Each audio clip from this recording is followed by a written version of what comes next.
So what is it that controls the sleep? It's been quite clear for quite a number of years that it involves centers in the brainstem which sorts of exerts a general arousal in the rest of the brain. So this was named the reticular activation system some 70, 80 years ago, which was sort of just saying that there is a network of neurons in the brainstem which seems to be involved in exerting this arousal effect on the rest of the brain, and probably also being responsible for reducing that activity, leading to sleep eventually. We now know quite a lot more about this reticular activation system, and we know some of the neurons that are involved in it. And it's basically all about these so-called diffuse modulatory systems, which all have their different nuclei located as part of that reticular activation system. So it's, for instance, the locus coeruleus, which is a noradrenaline system, which is simply bathing the rest of the brain in noradrenaline.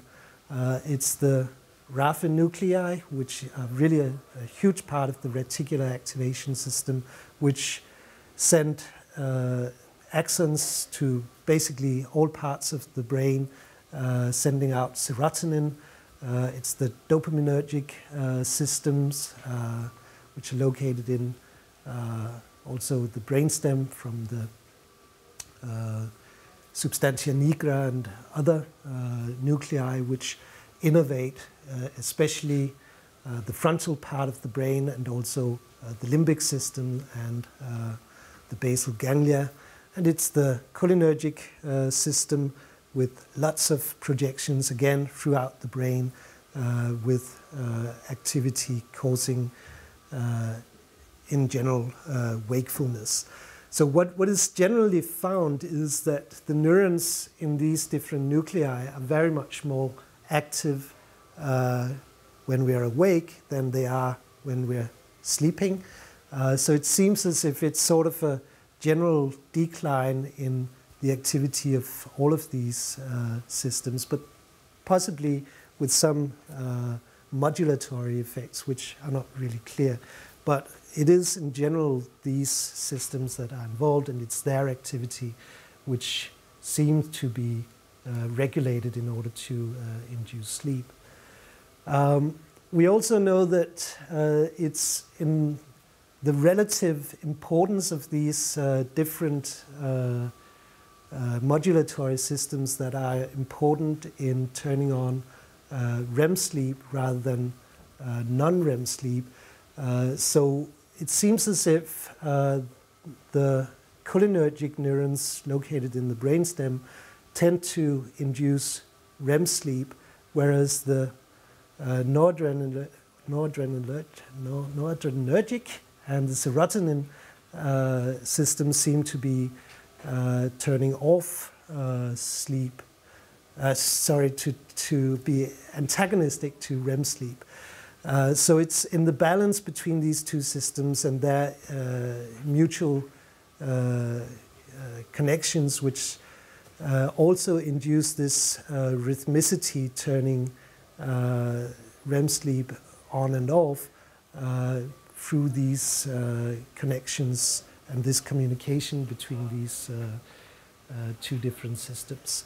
So this is what you will basically see, is that you will have the on REM cells, the cholinergic system turning on in, prior to a REM sleep phase, whereas you will have the noradrenergic, serotonergic neurons turning on just towards the end of the REM sleep phase and prior to the normal sleep phases. So you will have this rhythmic activity going on in these different parts of the system.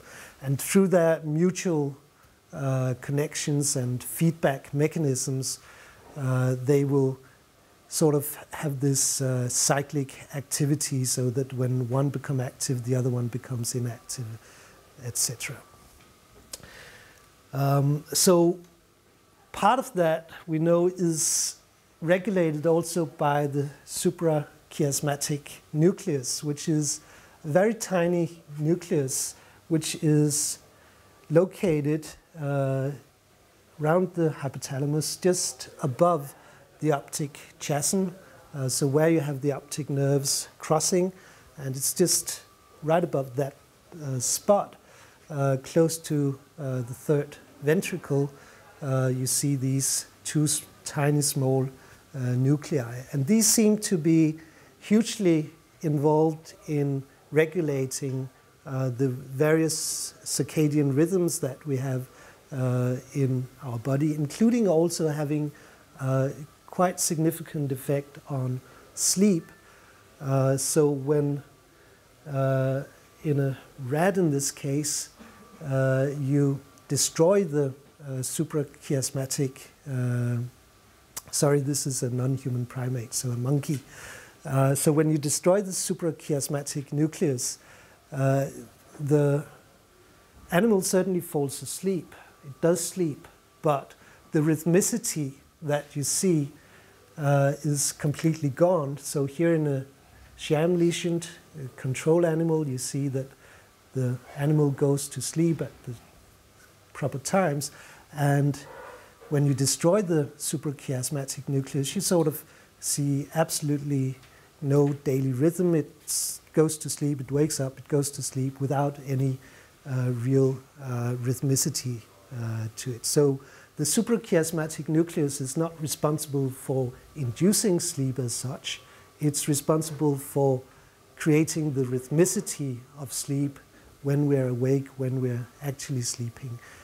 But the mechanisms underlying the fact that we go to sleep are located somewhere else. So it's sort of a regulating nucleus which modulates the sleep more than it is actually the sleep promoting factor. So this certainly also has to do with the rhythmicity internally, which also depends on the light that we are receiving through our eyes. There have been quite a lot of experiments done also in human subjects who have been deprived of any light during